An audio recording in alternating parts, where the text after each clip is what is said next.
This conference will now be recorded. There we go. There we go. So Andy, I'm gonna hand straight over to you. I will monitor the comments, Andy, and I'll interject at times. Yeah, brilliant. Thank you very much, Charlie, and thanks a lot for everybody for taking the time to come and listen to this. I hope you find it rewarding. Really, really keen to hear your thoughts on what I'm talking about. Feel free to post your comments onto the forum, and Charlie can interject whenever is required, and sort of I can delve into a little bit more detail on certain areas if anyone wants to dive into those. We've got a Q&A bit at the end, but I think it'd be worth sort of tackling stuff as it comes up, really. So just a little bit about me. I am the head of physiotherapy and sports science for Basketball England. I've been working in basketball since 2012, and the vast majority of that has been with the senior side, and I joined Basketball England back in December 2018, I think. And I own a clinic in Bristol if anyone is in the local area and needs any physiotherapy. But today we're going to look at sort of our basics, really, and how we can attempt to give our players in this rather strange time the best chance at hitting the ground running once the season starts up again. So we'll be looking a little bit at nutrition, talking around injury prevention and what we can do at this moment in time to help that. Discuss a little bit around the conditioning of our players and whether we can tackle any of the sort of current issues that we might have around conditioning, and then what are we going to do when we return to basketball, and how we can sort of return to basketball in the best manner possible, but also without breaking the players as soon as they get back on court. All of this is linked in with our player development framework. Basketball England's player development framework has. Andy, sorry, can I just stop you 2 seconds? There's just been a comment in the group that somebody might not be able to hear you. Can everybody just comment in the group if you can hear Andy loud and clear?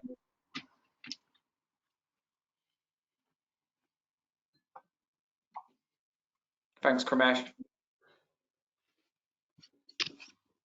Yeah, crack on, Andy. Yeah, all good. Yeah, I was just saying that the sort of what we're talking about here does link in quite nicely with our player development framework. And for those of you that have studied it in detail, you'll know that there is a physical robustness pillar. And we are looking to hopefully get some of the messages across, not just to elite players, but also looking at our sort of age group players, with the idea that by the time the age group players come up the ranks, they've got a much better idea of some of the simple concepts that we would like to see in our high level basketball players. By all means, this also means that the sort of wider basketball community can definitely take an awful lot away from what I'm going to talk about, and hopefully it will help everybody at the current time. So yeah, firstly, starting with nutrition.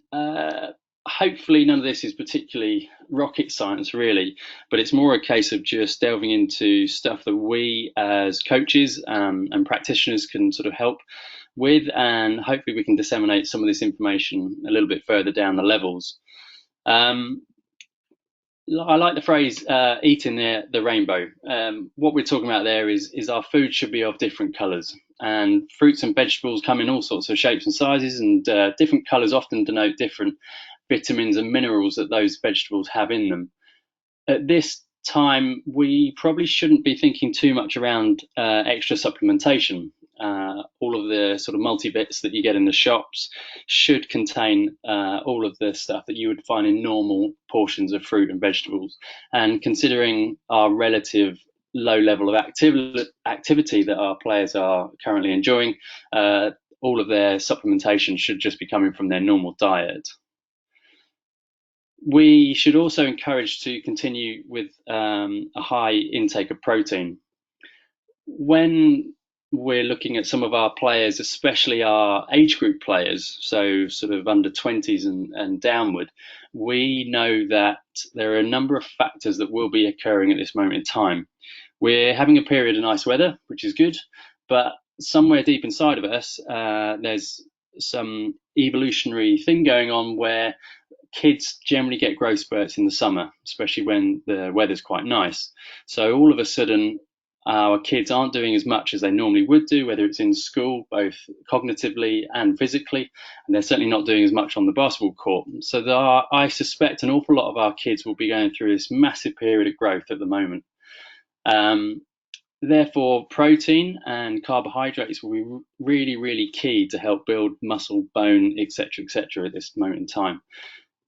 Also, on the subject of protein, as we all know, there's an increasing number of vegetarians and vegans nationwide, and that's exactly the same in our basketball community. Now, I've got absolutely no problem with this, but what we have to be mindful of is the amount of protein that is available in non-meat products. It's very interesting when you look at, say, the amount of protein, literally in terms of grams, within a chicken breast, and compare it to the amount of protein or the amount of beans you might have to eat in order to get a similar level of protein. There's quite a lot of beans that you'll have to ingest to get the same amount of protein. Now, protein obviously comes in huge amounts of different sources, but it's just if you are a non-meat eater, you have to be aware of the amount of protein that you might be required to ingest just to get the equivalent amounts that you would be if you were eating meat. At this moment in time, clearly we always push to stay hydrated, but believe it or not, the immunity that we would get from just keeping hydrated is quite high. So things like not becoming thirsty, not having a dry mouth will actually help us remain quite immune, as some of our saliva or the products within saliva are antibacterial, are antiviral, and therefore making sure we don't have a dry mouth at times will be potentially help us from getting coughs and colds, etc., etc.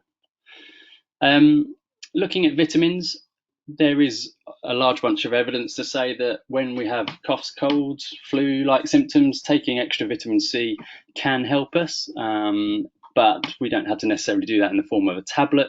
Apples, oranges, bananas, pineapple, kiwi fruit will all have a large amount of vitamin C in there.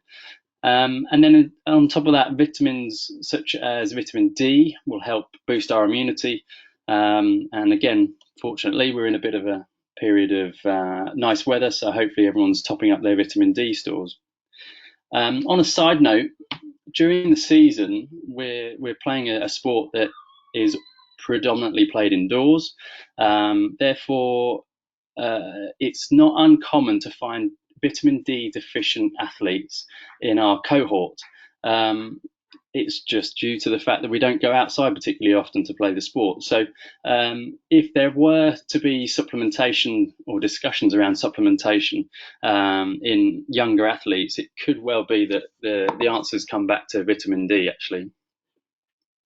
I'll touch on portion sizes in a second, but junk food is the bane of most of our cohort. There is some evidence out there to say that the ingesting of junk food, along with a reduction in exercise, switches on certain hormones in the body that make us want to eat more crappy food. This is a relatively new thing. I mean, we've all known that we probably shouldn't eat crappy food, and yet this sort of a little bit of evidence to say that we get hormonal changes as a consequence of eating junk food could be a really interesting one. So thinking about Andy, yeah. sorry we got a question in group. We've got a few people struggling to get in as well, so I'll try and sort that in a minute. So Brian's just mentioned about vitamin D. So what kind of foods are good for that? Well, there isn't a huge amount of vitamin D in foods, you're more likely to find it within green veggies, so your broccolis, your cabbages, kale, things like that. But actually, our best source of vitamin D literally comes from the sunlight. I don't know about anywhere else in the country at the moment, but in Bristol we've got nice clear blue skies, and so quite literally getting outside and topping up with the tan isn't too bad. Obviously, making sure you're not getting sunburnt and things like that. And abiding to our government guidelines of what exercise and what outdoor space you can use. So, yeah, the best thing with vitamin D is just to get outside, actually.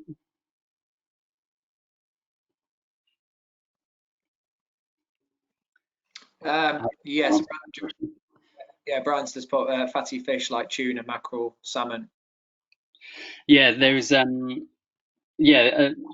also on top of that, those are sources of omega-3 and other sort of vitamins and minerals that we generally struggle to get in other foods as well. So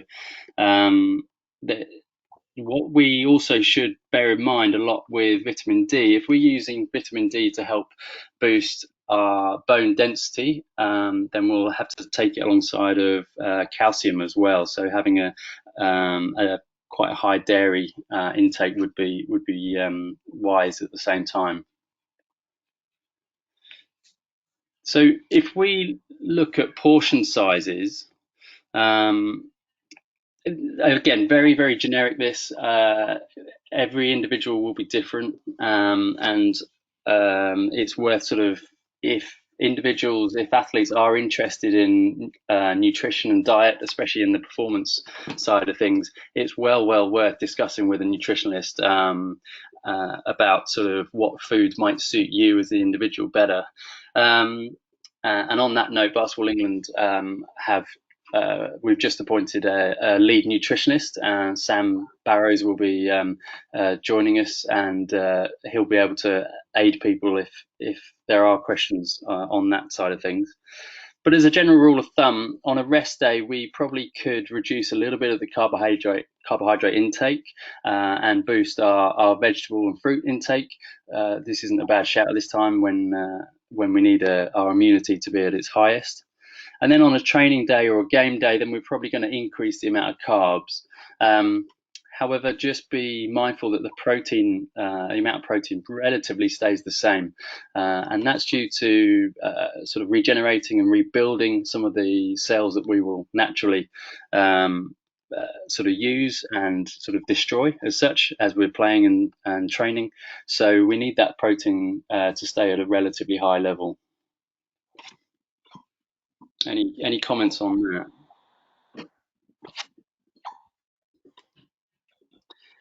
So when we're looking at injury prevention, we have a brilliant opportunity here. There are very, very few times in a player's career where they will often, where they'll have a relative rest period. This is often enforced through injury. And for the players playing at the top end of the sport, they might well go from a college season into an international season with very, very little rest time. And then after the international season, they'll head straight back into college in pre-season. So from my perspective, looking at this period as a bit of a bonus in a young athlete's life, we should probably look at things that might prevent injuries in the future, or at least tackling some of the injuries that they've had in the past. So what I would heavily suggest to you guys as coaches, you will know which of your players have had ankle sprains this season. You'll know which have hamstring problems, groin problems, lower back problems. So it would be well worth tapping into your network of practitioners around you that hopefully also know those players and starting to address some of those old injuries. What I would say to you is that there is, again, a ton of evidence out there to say that once you've had an injury, you are very likely to have another injury to that same area in the near future. Hamstrings are a prime example of this. And whilst most of our players will probably rehab to a certain extent on a hamstring injury, it is likely that they haven't done anywhere near as much as they would do.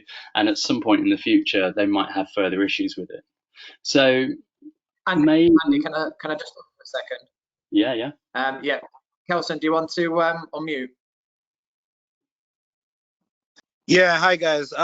Just a quick question on that. How hard, or is there any kind of guidance you can give in terms of during season, how much a player should be doing in terms of uh weight wise, for example, in terms of lifting and things like that? Is there a difference, or sort of the breakdown of the differences when we're doing in the off season compared to when they're doing during the season? Yeah, really good point. I'm probably going to tackle that later on. When we're looking at our conditioning section. I'll write Okay, it down. perfect. Because yeah, you're exactly right. There is differences there, and again, worth looking at that. Okay, thanks, Andy. No worries. So yeah, I think we could definitely use this time to sort of address some of the current or old injuries that we've got in our players. I would also encourage you to encourage your players to focus on some of the stuff that we generically know the players are kind of poor at. So as we're growing up, when we have growth spurts, our bones grow a lot quicker than our muscles. That's why we see all these gangly teenagers all over the place. It takes a lot longer to build the scaffolding around our bones and our joints than it does to actually grow the bone. Therefore, often we'll find girls and boys with very poor core, very poor flexibility, because the long muscles such as the hamstrings or the quads are struggling to get that extra range of motion that's needed, and therefore stability massively reduces. And we've all seen it when you get a sort of a gangly 13-year-old girl and ask her to stand on one leg, she might well struggle to do that. Well, in a dynamic sport such as ours, we'll often end up with potential injuries on top of that if the stability is really poor. So my encouragement to you would be to just remind players gently that things like core work, stability work, maintaining, if not improving, flexibility is really, really important at this time. And as simply as getting players to stand and throw and catch on one leg could be enough just to challenge their stability function. Their core work will be there are numerous ways to do that. And then flexibility wise, they could sit there in front of the TV all day and all night and just do real gentle stretches. Shouldn't be too hard. It should be a light stretch, but held over a long period of time. And the main areas that we'll be focusing on in our sport will be anything around the hips and the lower back, really. Just because when we're playing basketball, and we're in that defensive position, we're in that quarter squat position, and we're a sport that's very quad dominant, i.e. our quads are worked an awful lot more than other areas of the body. So the hips end up getting closed down and having a lack of flexibility there. Because it's a quad dominant sport, you'll then end up potentially not having the strongest of hamstrings in there, and so you'll see a lot of the injury prevention programs will have a lot of hamstring or what we term posterior chain work in there. So when we're thinking posterior chain stuff, we're looking at hamstrings, glutes, lower back, things like that. I'll come on to a little bit about basketball related injuries in a second, and hopefully I've touched a little bit on this this period, allowing our bodies to rest up a little bit. The players go through an awful lot throughout a season, whether it's cognitively, learning new skills, tactics, and on top of that, the schoolwork, or whether it's physically. And I think I'm starting to understand more and more that players that play at the top end in their schools they'll always be the natural athletes. So they'll always be asked to do other things, whether it's play football, do the cross country run, anything like that. So their physical demands throughout the season are massive, and this is a good time just occasionally just allow them to rest. There's no harm in that, really. Andy, Brian's just said, where were you when he needed you 30 years ago? Yeah, well, you better ask my mum and dad that, I guess. Cool. So, look, I guess for most of us, these sort of common injuries are not going to be a surprise to you. In the NBA, 26% of the players will have an ankle sprain in the season. It's a massive amount. For most ankle sprains, we could probably get back within 1 or 2 weeks back on the court, but there will be those more serious ones that require potentially even operations to help get them right. Going back to the flexibility and stability stuff, sort of asking the players to do some challenges whereby they're on 1 feet is going to be really, really, really key. The tendon problems, most prominently in our Achilles and our knees, the patella tendon. What I would say to you guys is nearly 2/3 of the senior squads, men and women, have either Achilles or patella tendon problems. And interestingly, when you look at the history behind each of those issues, there are very common traits in there. And most of the time, the patella tendon problems will come about because the player has been thrashed, normally when they head off to college in the US, and they go there with, should we say, poor training techniques, followed by a poor muscular structure, which then overloads the tendon as they do repetitive jumping and movements. The history is extremely similar for the Achilles as well.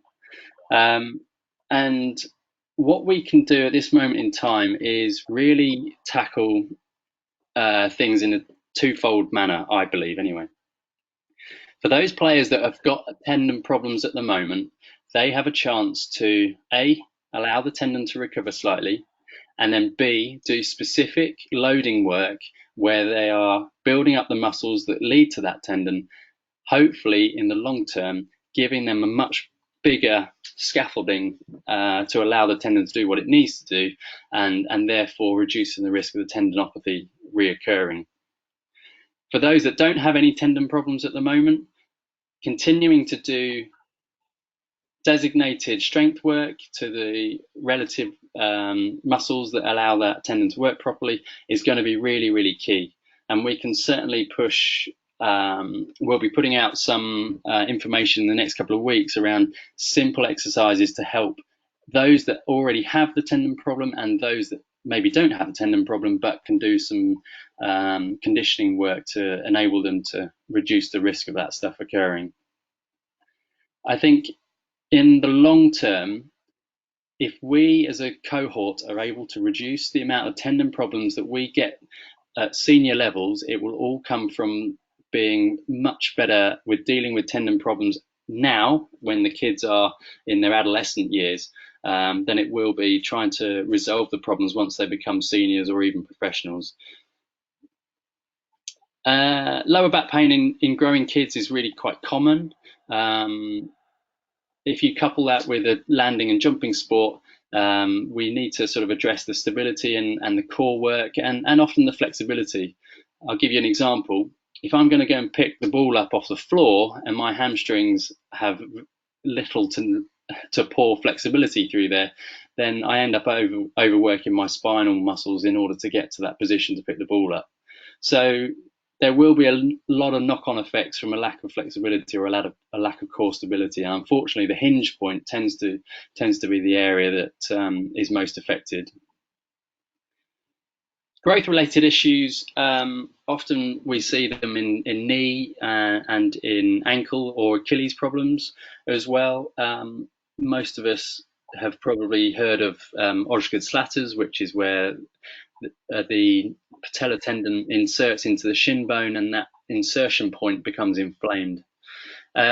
Again, it's linked with flexibility and stability. So ideally, we can use this time, if people have those sort of issues, you can use this time to really gain length and strength in all muscle groups, really, and that should help reduce these sort of things.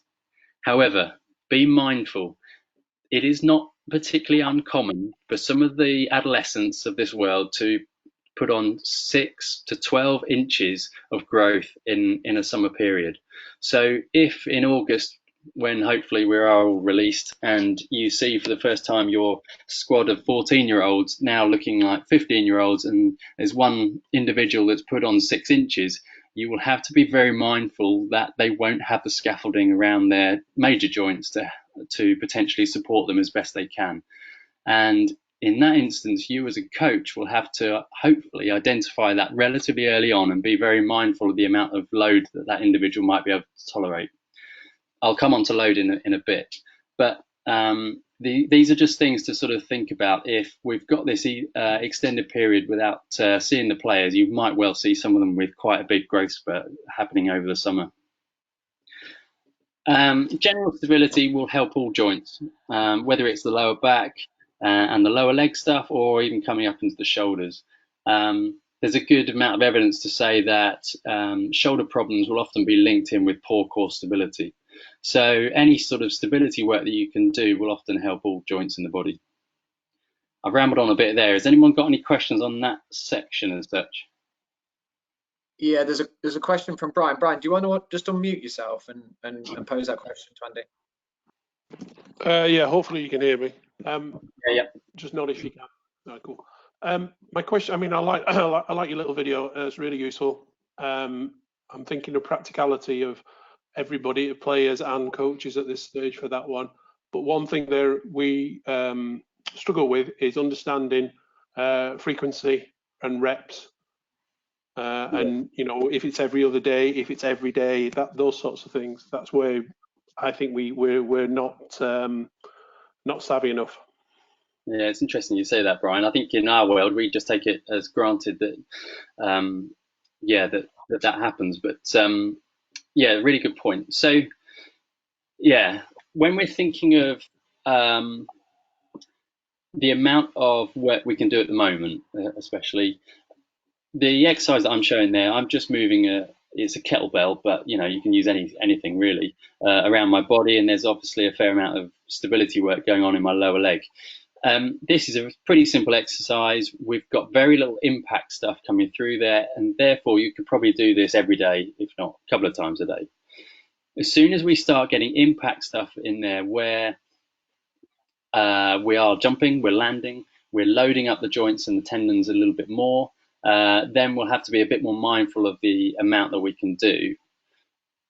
If you add in there specific strength exercises, such as resistance band work, for instance, again, you'll probably be a little bit cautious about doing it too often. So as a very vague rule of thumb, for a lot of my players, I will often say if you're doing specific rehab drills, which end up giving you a little bit of sort of muscle soreness afterwards. So if we take the example of a squat, for instance, where we might have a bit of load on our back as we're doing it, and the following day I get a little bit of quad soreness because I've worked my quads quite hard, then it's very reasonable not to do that every day. So you'd be looking at the higher load work, doing it probably about 3 times a week. Does that answer your question, Brian? The sets and reps of which you're doing, you probably want to take that. It is very arbitrary, and it'd probably be a lot better to get a specific sort of set of exercises and the sets and reps from a practitioner that knows your injury at the moment. But yeah, again, sorry, go on. Yeah, I was just thinking of the kids or the coaches. They'll go do these. Now that's fine motor skills going on there, isn't it? So I understand there's no loading as such. So you do that. You could like you say, you could do that every day, but it's then how long should you do it every day? And those are the. I know it's each person is going to be quite unique, but is there some generics or rules of thumb we can use, as in till it hurts or before it hurts or whatever? Yeah. I think generally I would suggest until you feel the burn, really. You know what I mean? So if I was to carry that on, as I didn't do in that video, but if I was to carry that on probably for about 30 seconds, I'll probably start to feel my lower leg burning a little bit. Those ankle stabilizers. So I think as a general rule of thumb, if you went with 30 seconds for a non-impact exercise such as that, then that's a pretty decent one, decent amount of time for that. Real cool. Okay, here we go, Kelson. So let me start off with we play basketball, and the kids play basketball, and they love it. And all of our basketball skills are underpinned by our general movement skills. So let's say we go and do a jump shot, you're not going to be a very good, you're not going to score too many points with your jump shot if you can't jump. So as a basic premise, get the jump right and your shot's going to get right. I'm no coach, but I think that probably, it makes sense in my head. The majority of our fundamental skills, movement skills, are extremely simple. They are things that we do really, really commonly day in, day out on the court. And in my opinion, they're the basis of all our basketball movements, really.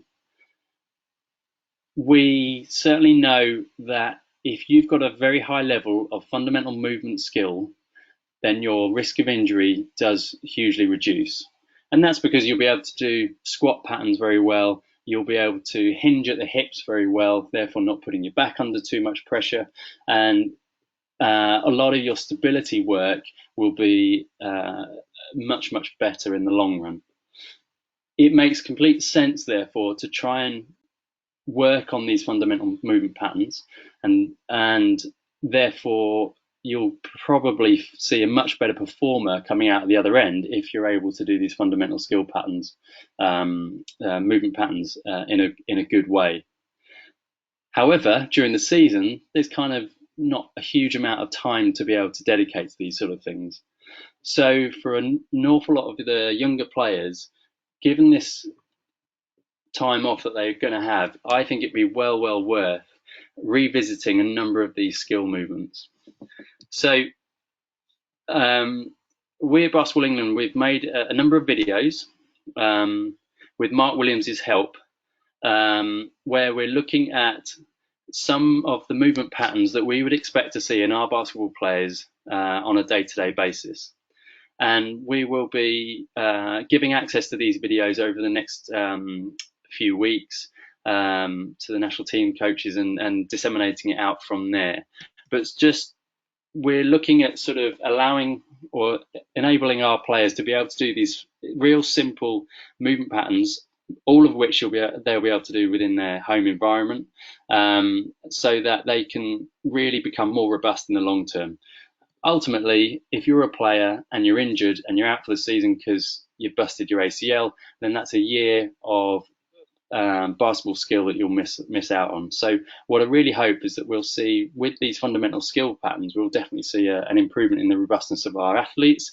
Hopefully then that leads you to seeing an improvement in their performance on the court as well.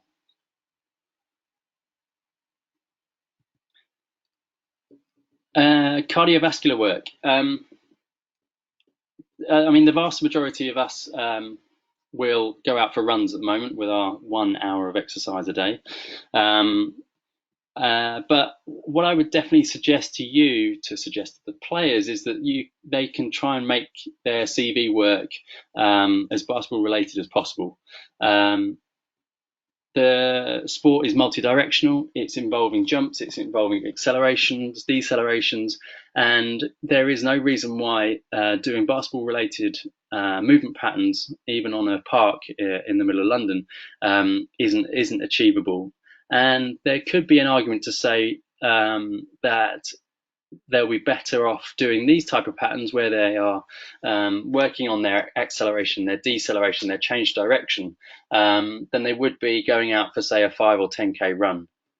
Now, there is a lot to be said for building up a base cardiovascular fitness, and potentially a 5K run or a 10K run might well do that, but it might also be putting undue stress and load onto sort of immature joints that maybe don't have quite the stability around them at this moment in time.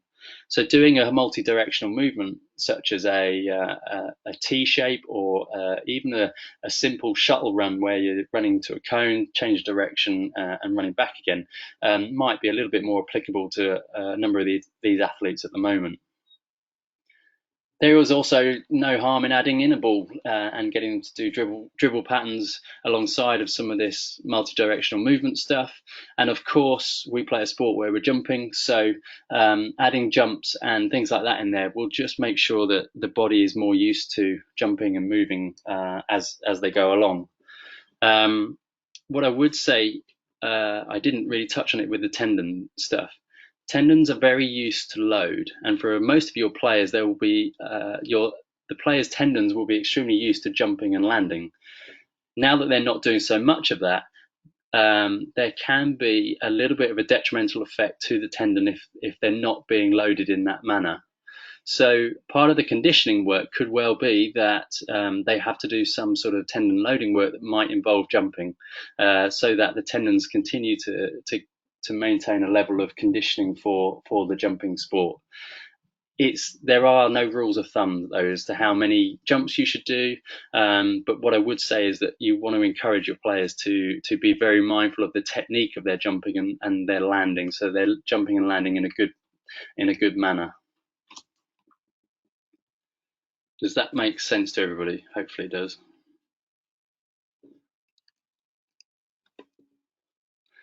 Right, here we go. How do we get these players returning to basketball? Well, I put return to basketball, but effectively it's just a posh title for load management, really. The term loading often conjures, I think, a little bit of fear into some people. I'm not sure it's fully understood across the board, and that's certainly one of my jobs, is to disseminate that information a bit better. I quite like this quote from Blaise Dubois. The body will adapt as long as the applied stress is not greater than the body's capacity to adapt. So for all of our kids, if the stress given to them over the course of a number of weeks and months isn't more than that body's ability to adapt, then they shouldn't get any injuries. However, we know injuries still occur, especially non-traumatic soft tissue injuries, and by that I mean your Achilles tendon problems, your knee tendon problems, things like that. So we know these injuries do occur, therefore there must have been at some point along the timeline, there must have been an overload of that tissue that has caused the injury to occur. I hope that makes some sense. But when we're talking about load, we can talk about it in a number of different ways. But for me, I think it's the overall physical or mental stress placed upon the individual. So don't forget that if we have increased stress in our body, so cognitive stress, for instance, then our cortisol levels, so our stress hormone levels, will increase. And there is loads of evidence to say that higher levels of cortisol in the bodies will then lead to soft tissue injuries. Training is a stimulus on the body that we want to be able to use to affect performance in a positive way, we hope. So whilst we might talk about training as being sort of the strength stuff that you do in the gym, it will obviously also incorporate a lot of the basketball court work as well. Kelson, going back to your question around sort of the strength training out of season, this is a prime opportunity for a lot of our players to tackle those problems that they don't get time to tackle during the season. So for a lot of them, their squat techniques, their fundamental movement techniques is really, really good. If they've got the right equipment at this moment in time, I'd be very happy for them to do a lot of strength training work. But, and here's the big but, they must maintain their flexibility at the same time. So we all know, more the boys that do it, they'll go to the gym, and after 2 or 3 months of training hard, they all come out with the best beach bodies in the world. Well, that's not going to help them on the court whatsoever, and if anything's going to happen, they'll just end up with more back problems, less flexibility in and around the hips and the knees, and then they'll end up with more problems going forward. So I think we're in a tricky situation here where we do want the players to train, but if they haven't got good advice and good programs to follow, then it might just be worth them just doing the simple stuff at the moment, just to maintain and work on their injury prevention stuff, rather than sort of going, well, how big can I make my quads over the course of the next 3 months? Does that make some sense?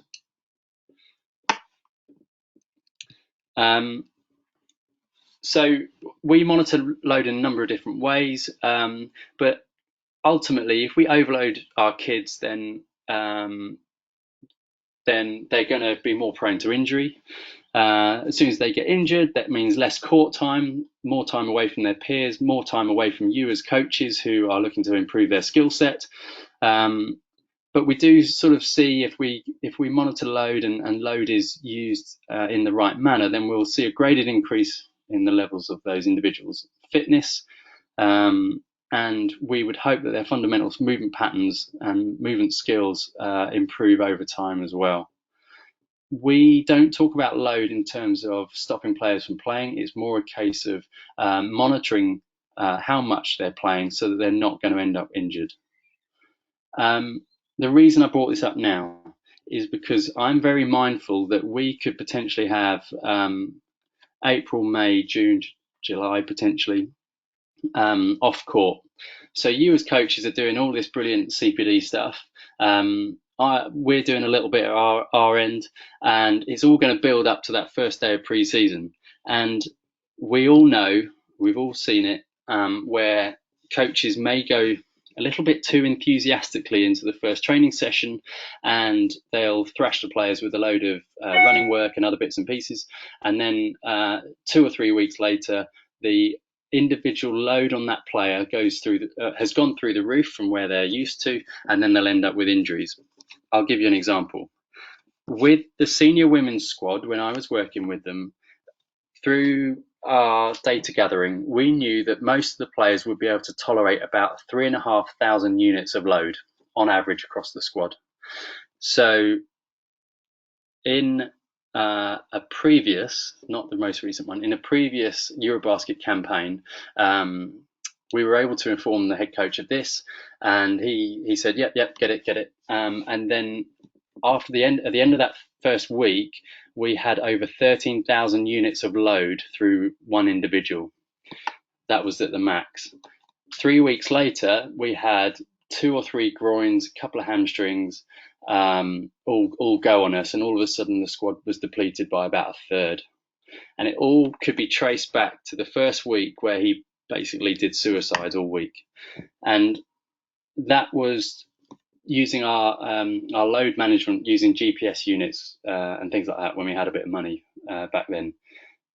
So what I'm trying to sort of ask the questions of you guys really is, when the season and basketball returns, how are you going to manage the load of these players?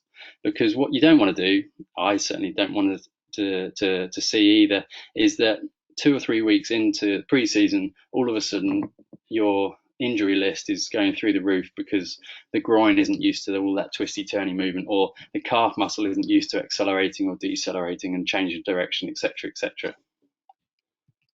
So I think currently our challenges at the moment include our athletes that, relatively for what they're used to, they're in a low load environment. Okay, there's very little basketball stuff, very little court stuff, probably very little running or multi-directional movements, and a general deconditioning is going to be occurring at the moment.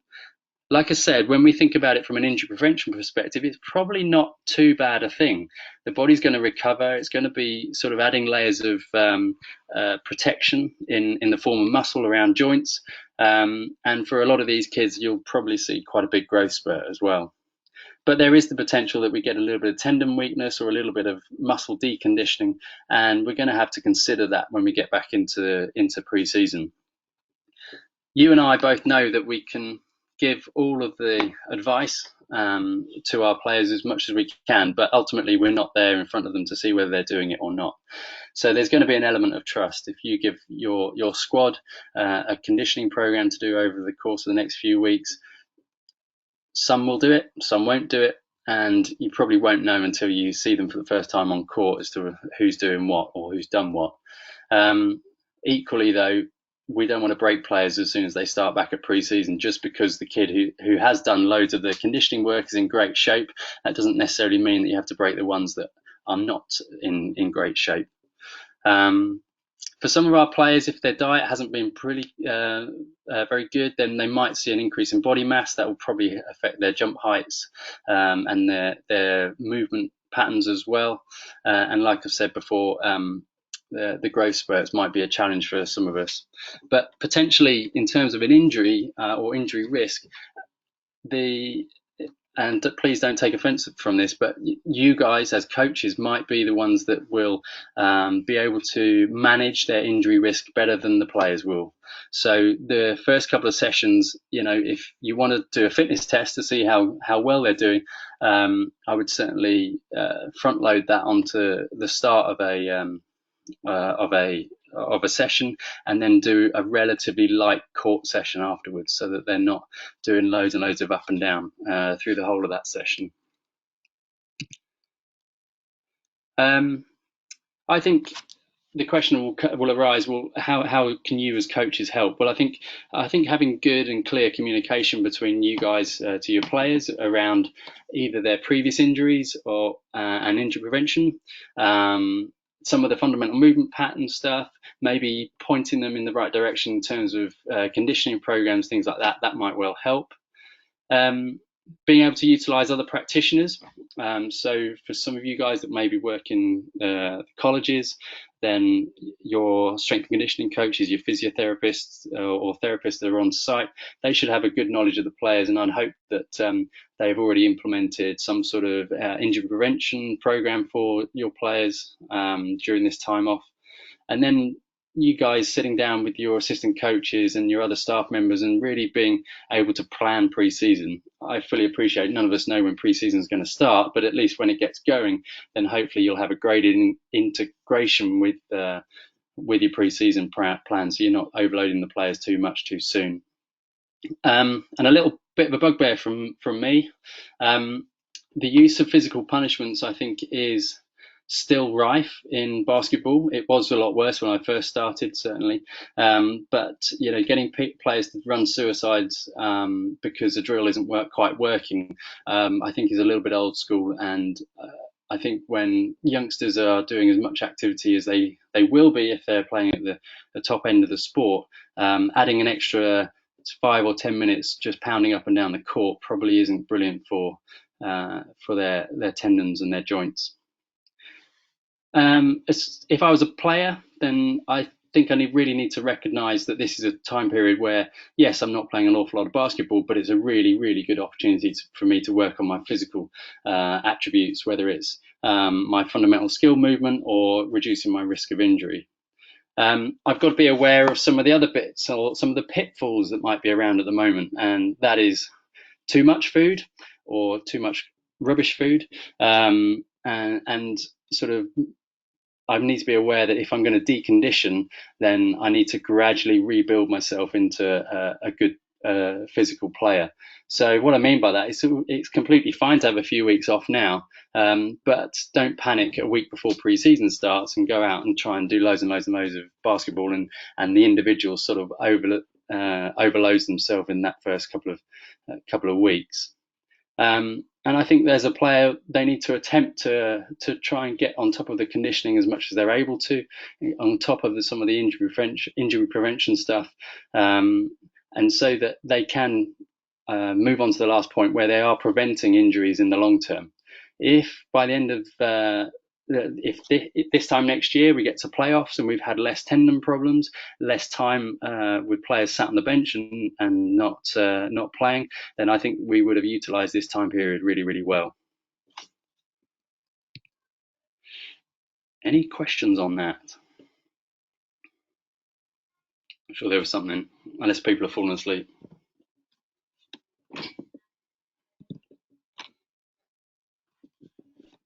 Is that a negative? Feel free to unmute yourself if you've got a question. Put it in the chat function.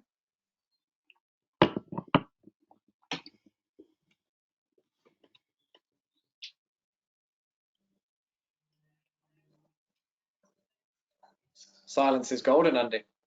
Yeah, that's fine. I must have bored people enough that they've got. Can I jump in there quickly, Andy? Yeah, just quick. Have you got any documents, sort of, to say on what players can do during off season? I know you've answered it and things like that, but is there any kind of documents in terms of what they can do from an S&C point, differentiating between off season, pre-season, and during season? Do we have any kind of documents around that? No, as far as I'm aware, I don't. I think if that's something that you'd like, then we can look to put that together, definitely. Okay, perfect. Thank you. I'm going to jump on here, Kelson. Back in the old active sports days, we did get Duncan French. Don't know if it's a blast from the past there, Andy. He was he did put an off-season program together for our youth coaches. I will dig that out. Cool. And pass it through you first, because obviously there might be stuff in there that's not current practice. Yeah, cheers for that, Brian. That'll be handy. Yeah, that'd be good. Thanks. We are looking to. Some of you might have seen it. We've set up an area of the website just specifically for sports science and medicine under the talent banner. And we hope to populate that with more and more information over the coming weeks as we start to produce things. So yeah, hopefully we can drop some information into there as well, Kelson.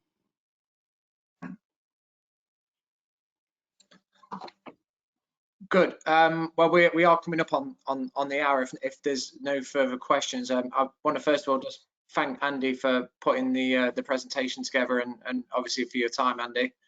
No problem, anytime. And I suppose just as a shout out to everybody, everybody on the call tonight. So as you've known, for the last 3 weeks we've been hosting these training webinars covering a number of different subject matters. If there's any particular area of the sport or talent in particular that you'd like us to dig a little bit deeper on, with the if we kind of park coaching to one side, which is being dealt with through Brian and obviously other forums, but if there is anything that you feel like you want us to go a little bit deeper on, then let us know. We'll utilize this opportunity to delve into those subjects. Yeah, absolutely. But more than happy to delve into other things if you want to, definitely. And Andy, Matt Shaw here. I just had a quick question. Sorry, from something you said earlier. Yeah, that's okay. Just wondered, in terms of injuries with ankles, is there any research to suggest that higher boots, rather than what a lot of guys are wearing at the moment, they're kind of lower sneakers, has any impact? Yeah, interesting you say that. No, as far as I'm aware, there isn't. And you can also look at other sports that have moved in different directions from that as well. So, for instance, rugby used to wear a lot of higher boots. No one does anymore either. And there doesn't seem to be an awful lot of difference in injury rates. The thing that has increased injury rates for ankles in rugby has been a change to the 3 or 4G pitches. So no, there doesn't seem to be any that I'm aware of in basketball. What I would say is the structure of the uppers, which are the bit where you tie your shoelaces effectively, the structure of that, completely anecdotally, it's only going off what I see, but I think the structure of that has a bigger impact on injuries or potential injuries that we do see. And some of the structures are just really flimsy; they're just moving all over the place. So you might have a nice solid base, but if the top of it isn't anchored to the floor particularly well, then you can just see how that'll potentially create injuries. But I think what's worth noting from an ankle sprain perspective is that there's sort of about 50% of the ankle sprains that we get will be through a contact injury. So whether that's normally from a landing on someone's foot, but the non-contact injuries tend to occur towards the end of a quarter or the end of a game when people are getting much more fatigued, things like hydration dropping and things like that. So there's I feel for the players there's an educational element to say, if you're not prepared particularly well for the game, whether it's through nutrition, hydration, rest and recovery, then your rate of injury is definitely going to go up. And similarly for you guys as coaches, for that player that's really flagging on court, who's played a number of minutes in a row, they're your at-risk players really from that perspective. Got you. Useful. Thanks. And also, on that note, actually, what we do know is that if you have a large a pretty decent ankle sprain, grade 2 or above, then your ligament is likely to be, the affected ligament is likely to be lax for anything up to about 18 months after the injury. So the use of things like braces and tape at that point is useful. However, I'm not a fan of the American college style, right? You're playing for us there, and we tape everybody. Therefore, you are getting taped, regardless of whether you have an injury or you don't. I think consistently bracing and consistently taping when you haven't got an issue there will reduce your ability to balance on one leg. It reduces what we term your proprioception, which is your ability to stand and stabilize on one leg. So despite a number of senior players, about half the squad, and the men and the women will tape their ankles before every game, that's almost always due to previous injuries. It's not normally because of the need to tape their ankles, if you see what I mean. Does that make sense? Yeah, that makes sense, definitely. I think as long as sorry, go on. No, we had to strap ankles compulsory in practice and games in college, and yeah, net result was weaker ankles, and you had to rely on them for the rest of your career. Yeah. And at our end, as such, if we can implement some point during the warm up, as long as there's some sort of single leg balance work, hopping onto one leg, things like that, then every time you do that, whether it's at a training session or a game, then that's just a little micro dose of little stability stuff in there that a player can utilize just to help increase the stability and strengthen around the ankles. Got you. Good stuff. Thanks. Andy, we've just had a question from Nick. I'm going to field this one because obviously I know the work we're doing here. So Nick's just asked about helpful hints and guidance in terms of prehab and rehab for ankles and hamstrings. So just so everyone's aware, this is part of Andy's work program for the next couple of weeks in terms of putting some guidance together, some video footage together. And we are going to be releasing that. This is going to fall into that new sports science and medicine section of the Basketball England website, which will be on the under the talent tab. So we're working on that guidance and a lot more, which will be in there. So it should be there soon, Nick. Yeah, I'm getting my head around iMovie at the moment, guys. So give me another few days. Fantastic. All right then, guys. Well, thank you very much for your time this evening. Like I said again, if you've got any suggestions for future webinars, please let me know. Other than that, again, thank you, Andy, and everybody stay safe. No worries, guys. Thanks a lot, guys.